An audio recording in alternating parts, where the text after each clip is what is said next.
একজন পুলিশ অফিসারকে উচিত শিক্ষা দিল একজন সবজি বিক্রেতা মহিলা। পুলিশ অফিসার মহিলার গায়ে হাত তুলেছিল। পাশে দাঁড়িয়ে সমস্ত মানুষ ভিডিও করছিল, কেউ কোনো প্রতিবাদ করছিল না। কিন্তু যখন সেই মহিলা ক্ষিপ্ত হয়ে এসে পুলিশ অফিসারকে ধরে ফেলল, তখন সেই পুলিশ অফিসারের 14 গোষ্ঠীকে শিক্ষা দিয়েছিল।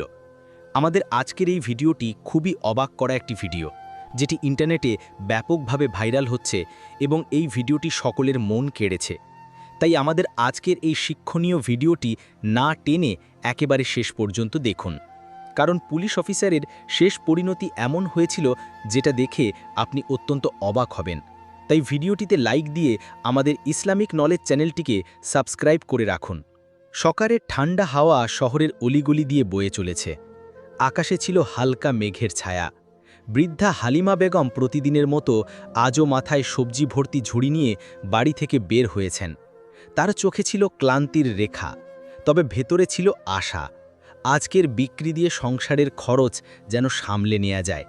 তার মেয়ে আয়েশা সীমান্তে দেশের জন্য কাজ করছে। একজন সাহসী আর্মি অফিসার ইউনিফর্ম পরে তিনি সৈনিকদের প্রশিক্ষণ দিচ্ছিলেন এবং মনে মনে ভাবছিলেন, আমার মা নিশ্চয়ই এখন শান্তিতে আছেন। কিন্তু আয়েশা জানতেন না, আজ শহরের রাস্তায় এমন কিছু ঘটতে চলেছে যা কেবল এক মায়ের অপমান নয়, বরং এক কন্যার আত্মাকেও কাঁপিয়ে তুলবে। হালিমা বেগম যখন শহরের বাজারে পৌঁছান, রাস্তার একপাশে পরিষ্কার একটি জায়গা দেখে বসে পড়েন। ঝুড়ি খুলে সবজি সাজাতে শুরু করেন। মুখে ছিল মায়াবী হাসি আর মনে ছিল দোয়া, আজ যেন সবজি ভালো বিক্রি হয়। এমন সময় একটি কড়া গলার আওয়াজ ভেসে আসে, এটা কি হচ্ছে? রাস্তায় সবজি বিছিয়ে রেখেছেন, মাথা খারাপ নাকি? এটা ছিল ইন্সপেক্টর আরিফ মেহমুদের গলা। চোখে ছিল রূঢ়তা, মুখে দম্ভ আর হাতে ছিল লাঠি। কোনো কথা না বলেই তিনি রেগে গিয়ে হালিমা বেগমের গালে এক জোরে চড় মারেন। চড় এতটাই জোরে ছিল যে হালিমা বেগম কেঁপে উঠলেন এবং তার সবজি ছড়িয়ে পড়ল রাস্তায়। টমেটো, আলু, কাঁচামরিচ সব মিশে গেল ধুলায়। কিছু সবজি গাড়ির নিচে পড়ে পিষ্ট হয়ে যায়। সবজি পুরোপুরি নষ্ট হয়ে গেছে। হালিমা বেগম হতবম্ব হয়ে দাঁড়িয়েছিলেন, মুখ ফ্যাকাশে, চোখে পানি, বুকের ভেতরে অসহ্য যন্ত্রণা যা ভাষায় প্রকাশযোগ্য নয়। ইন্সপেক্টর আরিফ মেহমুদ আবার চেঁচিয়ে উঠলেন, এই রাস্তা কি তোমার বাপের? কোনো আইন মানো না? আশেপাশের পুরো বাজার এই ঘটনা দেখছিল, কিন্তু কেউ মুখ খুলতে সাহস করেনি। হালিমা বেগম পাবলিকলি অপমানিত হচ্ছিলেন, আর সবাই যেন কেবল দর্শক। তবে সেই ভিড়ের মধ্যেই একজন তরুণ চুপি চুপি তার মোবাইলে সবকিছু রেকর্ড করছিল। হালিমা বেগম কাঁপতে কাঁপতে ছড়িয়ে পড়া সবজি কুড়োতে লাগলেন। তার মুখে ছিল একটাই দুশ্চিন্তা, আয়েশা যেন এসব কিছু না জানে, না হলে সর্বনাশ হবে। তিনি কিছু না বোঝার ভান করে নীরবে বাড়ির দিকে রওনা দিলেন। এদিকে যেই যুবক ভিডিওটি করছিল সে তা সোশ্যাল মিডিয়াতে আপলোড করে দিল।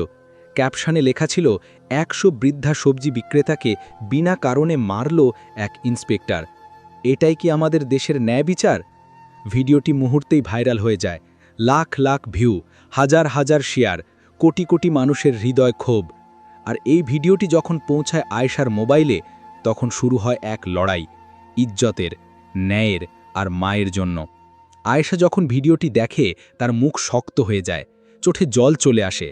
তবে সেটা দুঃখের নয়, রাগের। যে মা তাকে বড় করে দেশ রক্ষার জন্য তৈরি করেছে, তার সঙ্গে এমন অপমান। আয়েশা দাঁতে দাঁত চেপে বলল, এখন আমি ওকে দেখাবো আসল শক্তি কাকে বলে। সে তার সিনিয়র অফিসারের কাছ থেকে ছুটি নিয়ে তৎক্ষণাৎ রওনা দেয়।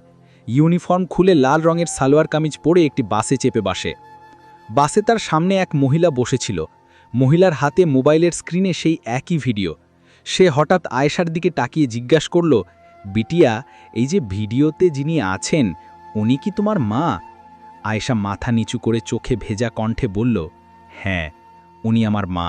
আর এখন সেই ইন্সপেক্টর মাফি নয়, শিক্ষা পাবে। বিকেলের হালকা ঠান্ডা বাতাস বইছিল যখন দরজায় কড়া শব্দ হয়। ভেতর থেকে মৃদু কণ্ঠে প্রশ্ন আসে, কে? আমি, মা, আয়েশা, দরজা খোলো, আমি এসেছি। হালিমা বেগম মেয়ের কণ্ঠ শুনেই আঁতকে ওঠেন, কিন্তু দ্রুত দরজা খুলে দেন।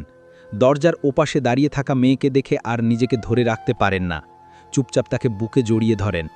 দুজনের চোখ দিয়েই পানি ঝরছিল, যেন সেই একালিঙ্গমনে সব দুঃখের ওষুধ লুকানো ছিল। ঘরে ঢুকেই আয়েশা মায়ের হাত ধরে তাকে বসিয়ে বলে, মা, আমি সব জেনে গেছি। আমি ভিডিওটা দেখেছি, যা সারা শহর দেখেছে। তুমি আমাকে কিছু বললে না কেন? হালিমা বেগম কাপা গলায় বললেন, মেয়ে, আমি চাইতেন না, তুই জানিস, তোকে নিয়ে আমার চিন্তা সবসময় কুড়ে কুড়ে খায়। আমি ভাবলাম পুলিশ তো রেগে গিয়ে একটা কথা বলে ফেলেছে, এসব তো হয়েই থাকে। তবে আয়েশার চোখে আর পানি ছিল না, এখন সেখানে ছিল অগ্নি। না মা, এটা কোনো ছোট কথা নয়। তোমার সঙ্গে যা হয়েছে তা অপমান নয়, মানবতার অপমান। আমি চুপ থাকব না। এই কথার পরই কয়েকজন প্রতিবেশী মহিলা বাড়িতে এসে হাজির হয়। একজন ধীরে দরজা ঠেলে বলল, বিটি, আমরা ভিডিওটা দেখেছি, ওই ইন্সপেক্টর খুব অন্যায় করেছে। তুইও দেখেছিস তো? আয়েশা কঠিন গলায় বলল, হ্যাঁ, আমি দেখেছি, আর আমি চুপ থাকব না। মহিলারাও ঘরে বসে পড়ল। কারো মুখে রাগ, কারো মুখে মায়া, আবার কেউ যেন নীরবে তামাশা দেখছেন, এমন মুখভঙ্গি। হালিমা বেগম তাদের বললেন, তোমরা আমার মেয়েকে কিছু বলো না, আমি ঝামেলা চাই না। পুলিশের লোক রেগে গিয়ে বলেছে, কিছু যায় আসে না। মহিলারাও বোঝাতে লাগল, বিটি, তোরই ক্ষতি হবে। কিন্তু আয়েশার চোখে তখন এখন একটি দৃঢ়তা। মায়ের অপমানের প্রতিশোধ, সে এখন এক বাঘিনী। যার মাকে রাস্তায় অপমান করা হয়েছে, সে আর থামবে না। পরদিন সকালে আয়েশা প্রস্তুত হয়ে মায়ের কাছে এসে বলল, মা, আমি আজ থানায় যাব। আমি সেই ইন্সপেক্টরের বিরুদ্ধে অভিযোগ দায়ের করব। আর চুপ করে থাকতে পারবো না। হালিমা বেগম তার হাত ধরে বললেন, মেয়ে, ভালোভাবে ভাবিস, এমন কিছু করিস না যাতে তোকে বিপদে পড়তে হয়। আয়েশা শুধু একটি হাসি দিয়ে বলল, আপনার দোয়া আমার সঙ্গে আছে। তারপর সে বেরিয়ে পড়ল। মহল্লার অলিতে গলিতে কানাকানি শুরু হয়ে গেছে। কেউ জানালার ফাঁক দিয়ে উকি দিচ্ছে, কেউ দোকানে বসে চাপা স্বরে কথা বলছে, ছেলেমেয়েরা রাস্তায় দাঁড়িয়ে মোবাইলে সেই ভাইরাল ভিডিও দেখিয়ে হাসাহাসি করছে। কেউ দুঃখ প্রকাশ করছে, কেউ আবার বলে উঠছে, ধুর, এসব তো পুলিশের কাজই, কিচ্ছু হয় না। এইসব দৃশ্যের মাঝখানে আয়েশা রিকশায় করে শহরের দিকে যাচ্ছিল। হঠাৎ এক জায়গায় তার চোখ পড়ে রাস্তার ওপাশে। সেখানে দাঁড়িয়েছিল সেই ইন্সপেক্টর আরিফ মেহমুদ, হাতে চায়ের কাপ, মুখে আগের মতোই অহংকারের ছাপ। তাকে দেখে আয়েশার চোখে জল চলে আসে, তবে এবারেও সেই জল রাগের। সে নিজেকে সংবরণ করে এগিয়ে যায় থানার দিকে। থানার বাইরে দাঁড়িয়েছিল একজন প্রহরী। আপনি কে ম্যাডাম, কি দরকার? আয়েশা উত্তর দিল, আমি রিপোর্ট করতে এসেছি। আমার মায়ের সঙ্গে যা হয়েছে তার বিরুদ্ধে অভিযোগ করতে চাই। প্রহরী এক মুহূর্ত থেমে তাকিয়ে থাকে, তার চোখে চিন্তার ছাপ। সে বলল, আপনি সেই মহিলা না যাকে রাস্তায়? আয়েশা চোখ নামিয়ে শুধু মাথা নাড়লেন, আর কিছু না বলে থানার ভেতরে ঢুকে গেলেন। ভেতরে এক কনস্টেবল জিজ্ঞেস করল, আপনি কাকে খুঁজছেন ম্যাডাম? আয়েশা বললেন, আমি ইন্সপেক্টর আরিফ মেহমুদের বিরুদ্ধে অভিযোগ দায়ের করতে চাই। তিনি আমার মাকে রাস্তায় চড় মেরে সবজি ফেলে দিয়েছেন। আমি আর এই অপমান সহ্য করব না। কনস্টেবল একটু অস্বস্তিতে পড়ে বলল, ম্যাডাম, ইন্সপেক্টর সাহেব তো গতকাল থেকেই ছুটিতে আছেন, থানা অফিসে নেই। আয়েশা হালকা এক তিক্ত হাসি দিয়ে বলল, হ্যাঁ, আমি জানি। আজ সকালে তাকে বাজারে দাঁড়িয়ে চা খেতে দেখেছি। ছুটি নিয়ে মজা করছেন, যেন কিছুই হয়নি। এই সময় থানার সেই প্রহরীও এসে গেল। বলল, ম্যাডাম, আপনি তো সেই মহিলা হালিমা বেগমের মেয়ে যাকে রাস্তায় অপমানিত করা হয়েছিল? আয়েশা গভীর এক শ্বাস নিয়ে বলল, হ্যাঁ, আমি সেই নারী যার মা পাবলিকলি অপমানিত হয়েছেন। আমি সেই মেয়ে যে এখন সত্যের জন্য লড়বে। এখন আমি সেই অপরাধীকে উন্মোচন করব যে পুলিশের ইউনিফর্মের আড়ালে লুকিয়ে আছে। ইউনিফর্ম যদি শক্তির চিহ্ন হয়, তবে আমি ন্যায় বিচারের শক্তি দেখাব। তার কণ্ঠে ছিল আগুনের মতো দৃঢ়তা। থানা জুড়ে যেন নিঃশব্দ বিস্ফোরণ ঘটে। সবাই তাকিয়েছিল, এই নারী আজ ন্যায়ের এক নতুন ইতিহাস লিখতে চলেছে। থানার ভেতরে এক মুহূর্তের নিস্তব্ধতা বিরাজ করছিল। আয়েশার কণ্ঠে স্পষ্ট প্রতিধ্বনি হচ্ছিল যন্ত্রণার, সাহসের আর প্রতিবাদের। উপস্থিত পুলিশ সদস্যদের চোখে মুখে এক ধরনের অপরাধবোধ। একজন হাবিলদার চোখ নিচু করে বলল, ম্যাডাম, আমি তখন ডিউটিতে ছিলাম না। অন্য এক কনস্টেবল একটু সাহস নিয়ে বলল, ম্যাডাম, আমরা কি করতে পারতাম? ইন্সপেক্টর সাহেবকে কেউ কিছু বলার সাহস পায় না। ঠিক তখনই থানার অন্য দরজা দিয়ে প্রবেশ করলেন এসএইচও আমির খান। কঠিন চেহারা, দৃঢ় চালে এগিয়ে এলেন। তিনি আগে থেকেই খবর পেয়ে গেছেন থানায় আজ এক উচ্চপদস্থ অফিসার আসছেন। আয়েশাকে দেখেই তিনি বললেন, ম্যাডাম, আমি জানি আপনি এখানে কেন এসেছেন, তবে আগে জানতে চাই আপনি কোন দপ্তর থেকে এসেছেন। আয়েশা ব্যাগ থেকে নিজের আইডি কার্ড বের করে মেজবিলার টেবিলের উপর রাখলেন। আমির খান সেটা হাতে নিয়ে দেখে নিলেন। তারপর মাথা নিচু করে বললেন, ম্যাডাম, আপনি যা বলবেন সেটা আমরা মান্য করব। আপনি চাইলে আমরা এক্ষুনি ইন্সপেক্টর আরিফ মেহমুদের বিরুদ্ধে আইনি ব্যবস্থা নিতে পারি। আয়েশার চোখে তখন আর অশ্রু ছিল না, ছিল অটল প্রতিজ্ঞা। তিনি বললেন, আমি আইনি ব্যবস্থা চাই, তবে কেবল ফাইলের ভেতরে নয়। যেভাবে আমার মাকে রাস্তায় অপমানিত করা হয়েছে, আমি চাই সেই ইন্সপেক্টর প্রকাশ্যে ক্ষমা চান। আমি তার ইউনিফর্ম খুলতে চাই, যাতে আর কেউ তার ক্ষমতা নিয়ে নিরীহদের ওপর দাদাগিরি না চালায়। এসএইচও আমির খান কোনো প্রশ্ন না করে সঙ্গে সঙ্গে কাগজপত্র তৈরির নির্দেশ দেন। থানার এক অফিসার প্রতিবেদন লিখে নেয়, ফাইল রেডি হয়, রিপোর্ট রেজিস্টারে জমা পড়ে। আইনিভাবে প্রথম ধাপ সম্পন্ন হয়। আয়েশা নিজের আইডি ব্যাগে রেখে থানার বাইরে বেরিয়ে পড়েন। এবার সে চলে যায় সেই বাজারে যেখান থেকে তার মায়ের সম্মানহানির সূচনা হয়েছিল। সূর্য তখনও পশ্চিমে হেলে পড়েছে, আলো নরম হয়ে এসেছে।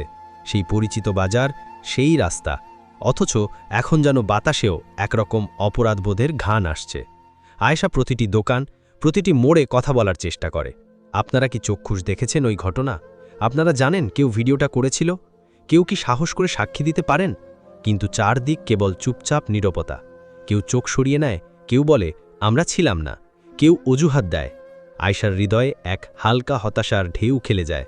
যে সত্যের জন্য সে লড়ছে, সেই সত্যের পাশে দাঁড়াতে আজ কেউ নেই। তখনই এক রোগা পাতলা, প্রায় 18-19 বছরের যুবক এগিয়ে আসে। চোখে লাজুকতা, কিন্তু মুখে সততার ছাপ। বিবিজি, আমার নাম ওমার, সেই ভিডিওটা আমিই তুলেছিলাম। আশা অবাক হয়ে যায়, তুমি? জি, আমার উদ্দেশ্য কাউকে ছোট করা ছিল না, কিন্তু যখন ইন্সপেক্টর সাহেব আপনার মায়ের গালে চড় মারেন এবং সবজি ফেলে দেন, তখন আমার সহ্য হয়নি। তখনই আমি ভিডিও করিও পোস্ট দিই। আয়েশার এবার কোমলতা ফিরে আসে। সে জিজ্ঞেস করল, তোমার কাছে কি ভিডিওর আসল কপি আছে, যেটা এডিট করা হয়নি? ওমর সঙ্গে সঙ্গে পকেট থেকে মোবাইল বের করে একটি ফোল্ডার খুলে ভিডিও দেখায়। আয়েশা মনোযোগ দিয়ে দেখে। ইন্সপেক্টরের দম্ভ, মায়ের কাঁপা চোখ, রাস্তায় ছড়িয়ে থাকা সবজি আর নীরব জনতা। তুমি কি আমাকে ভিডিওটা পাঠাতে পারবে? জি বিবিজি, তবে একটা অনুরোধ, আমার নাম যেন কোথাও প্রকাশ না হয়, বিপদ হতে পারে। আয়েশা তার কাঁধে হাত রেখে বলল, তুমি যে সত্যের পাশে দাঁড়িয়েছ, সেটাই তোমার সবচেয়ে বড় সাহস। আমি কথা দিচ্ছি, তোমার নাম কখনো প্রকাশ পাবে না, তুমি নিরাপদ থাকবে। এই সত্য প্রমাণ এখন এক নতুন যুদ্ধের অস্ত্র হয়ে উঠবে। আয়েশা জানে এখন তার আর ফিরে যাবার পথ নেই। ওমরের কাছ থেকে ভিডিও পেয়ে আয়েশা তৎক্ষণাৎ নিজের ল্যাপটপ বের করে, একটি নতুন ফোল্ডার তৈরি করে, নাম রাখে ইনসাফের সকাল। প্রথম ফাইল হিসেবে সেই আসল ভিডিও সেভ করে, দ্বিতীয় ফাইলে সংরক্ষণ করে থানায় জমা দেওয়া অভিযোগের কপি, তৃতীয় ফাইলে টাইপ করে তার নিজের হাতে লেখা প্রশ্ন, যা এখন সারা শহরের কাছে প্রশ্ন হয়ে দাঁড়াবে। এই ভিডিও আর প্রমাণগুলো নিয়ে আয়েশা ইমেইলের মাধ্যমে শহরের police commissioner, deputy commissioner, DCP এবং মহিলা কমিশনার পাঠিয়ে দেয়। ভিডিওতে যা দেখা গেছে তা শুধু একটি দুর্ব্যবহার নয়, বরং সরকারি ক্ষমতার অপব্যবহার, এক নারী ও মায়ের ওপর বর্বরতা। 3 দিনের মধ্যে শহরের সবচেয়ে বড় পুলিশ সদর দফতরে জরুরি সভা ডাকা হয়। উপস্থিত ছিলেন পুলিশ কমিশনার, ডিসিপি সাউথ এবং মহিলা কমিশনের চেয়ারপারসন। কমিশনার অভিযোগের ফাইল তুলে ধরে বললেন, ইন্সপেক্টর আরিফ মাহমুদ তার পদ ও ক্ষমতার চরম অপব্যবহার করেছেন। এটি শুধু বিভাগীয় শৃঙ্খলার লঙ্ঘন নয়, বরং এটি একেবারে মানবাধিকার লঙ্ঘনের পর্যায়ে পড়ে। ডিসিপিও সম্মতি দিয়ে বলেন, এই মুহূর্ত থেকে আরিফ মেহমুদের বিরুদ্ধে বিভাগীয় তদন্ত শুরু হবে এবং তাকে অবিলম্বে বরখাস্ত করা হবে। সেই সন্ধ্যায় শহরের সব খবরের কাগজ এবং নিউজ চ্যানেলে একসাথে প্রচার শুরু হয়। এক নারীর সঙ্গে দুর্ব্যবহারের জন্য ইন্সপেক্টর আরিফ বরখাস্ত। ভাইরাল ভিডিওর জড়ে পুলিশ বিভাগে তোলপাড়। অবশেষে ন্যায় পেলেন বৃদ্ধা হালিমা বেগম। হালিমা বেগম তখন তাদের ছোট দোকানে বসেছিলেন। কয়েকজন পাড়াপুরি মহিলা এসে একজন মোবাইলে খবরটা দেখিয়ে দিলেন। হালিমা বেগমের চোখে জল চলে আসে, এবার আনন্দের। পাশেই দাঁড়িয়েছিল আয়েশা। সে কেবল একবার মাথা নিচু করে বলল, এখনও শুরু মাত্র মা, পথ অনেক বাকি। এর পরের সপ্তাহে departmental inquiry committee inspector Arif মেহমুদকে ডেকে পাঠায়। সবকিছু ভিডিওতে রেকর্ড করা হচ্ছিল। কমিটিতে ছিলেন একজন অবসরপ্রাপ্ত বিচারপতি, মহিলা কমিশনের প্রতিনিধি এবং একজন সিনিয়র পুলিশ অফিসার। কমিটির পক্ষ থেকে প্রশ্ন করা হয়, আপনি কেন একজন বৃদ্ধা মহিলার গালে চড় মারলেন এবং তার সব সবজি রাস্তায় ছুঁড়ে ফেলে দিলেন? আরিফ তৎক্ষণাৎ বলে, সে রাস্তা আটকা ছিল। তখন বিচারপতি গম্ভীর স্বরে বলেন, রাস্তায় বসা কি এমন অপরাধ যার জন্য আপনি একজন বৃদ্ধাকে চড় মারবেন, তার রোজগারের সমস্ত সম্বল রাস্তায় ফেলে দেবেন? তখন আরিফ নিঃশব্দ। উত্তর দেওয়ার মতো কিছু ছিল না। 15 দিনের তদন্ত শেষে সিদ্ধান্ত জানানো হয়, ইন্সপেক্টর আরিফ মেহমুদকে পুলিশ বিভাগ থেকে চিরতরে বরখাস্ত করা হলো।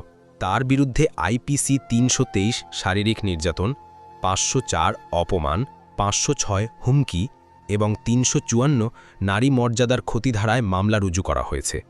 মামলা এখন সেশন কোর্টে চলবে। সত্যের পথে এক মেয়ে আর এক মা আজ এক নতুন ইতিহাস লিখেছে। কিন্তু গল্প তখনও শেষ হয়নি। একটি প্রতীকী বিচার এখনও বাকি। শেষ পর্যন্ত সেই দিনটি এসেই যায় যেদিন আয়েশা, ডিসিপি এবং পুলিশ কমিশনের একসাথে সংবাদ সম্মেলনে উপস্থিত হন। সামনে বসেছিল গোটা শহরের মিডিয়া। ক্যামেরার ফ্ল্যাশ, সংবাদবাদীদের গুঞ্জন, সব কিছু যেন থেমে যায় যখন পুলিশ কমিশনার বলেন, পুলিশ বিভাগে কেউই আইনের ঊর্ধ্বে নয়। ইন্সপেক্টর আরিফ মেহমুদের বিরুদ্ধে কঠোর পদক্ষেপ নেওয়া হয়েছে। আয়েশা শুধু একজন সৈনিক নন, তিনি আজ ন্যায়ের প্রতীক হয়ে উঠেছেন এবং আমরা প্রতিটি নারীর সম্মানের পক্ষে। এরপর আয়েশা মাইক্রোফোন হাতে নেন। দৃঢ়, শান্ত এবং প্রতিজ্ঞাময় কণ্ঠে তিনি বলেন, আমার মায়ের চোখের যে অশ্রু ছিল তা আজ লক্ষ লক্ষ নারীর কণ্ঠ হয়ে উঠেছে। ন্যায় কেবল কাগজে নয়, বাস্তবেও হয়েছে। এবং আমি চাই আর কোনো মা যেন রাস্তায় অপমানিত না হন, আর কোনো মেয়ে যেন প্রতিশোধে জ্বলতে না হয়। এই সংবাদ সম্মেলনের ভিডিও পুরো দেশ জুড়ে ভাইরাল হয়। ১ মাস পর হালিমা বেগম আর রাস্তায় বসে সবজি বিক্রি করেন না। এখন তার একটি ছোট পাকা দোকান আছে, যার নাম রাখা হয়েছে ইজ্জতের বাজার। সেই দোকানের নিচে ছোট্ট একটা লাইন ঝুলে আছে, এক মায়ের লড়াইয়ের স্মৃতি।